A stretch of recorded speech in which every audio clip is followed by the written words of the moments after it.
DFG Science TV. Bonded concrete. Braking tests. How strong is ultra strong? Another exciting moment for the researchers from Aachen has arrived. It's time for the second shear test. This time they're going to load the other end of the pre-stressed concrete beam, the end without the openings. They expect that this part of the beam will be able to withstand a significantly higher load. For the second test, the beam is turned round in the test bed. Now the beam's been turned round and is ready for the next part of the test, so the end that's already been destroyed is over there beyond the support block, and here we've got the second intact end, which we're going to test today. The displacement transducers are now positioned a bit differently, so that if any shear cracks form here in this way, we're able to measure the crack width directly using the displacement transducers. So now everything's ready for the second part of the test to begin. The researchers start applying a load to the beam.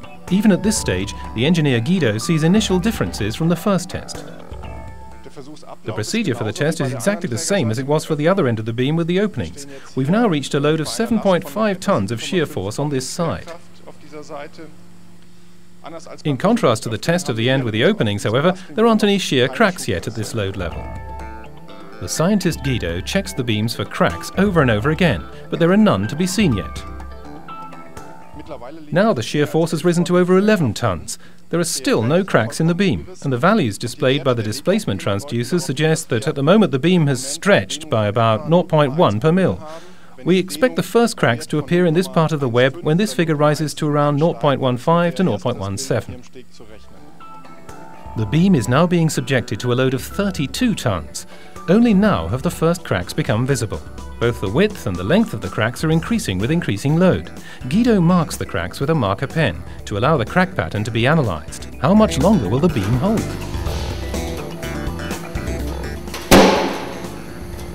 The beam fails at a force of 36 tons.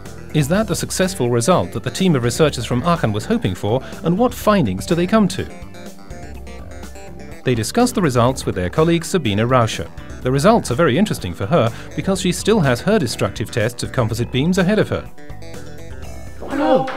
Hi. Hello Sabine, you're just in time. We're just comparing the first results. Take a seat. What was the precise objective of the first test with the two openings?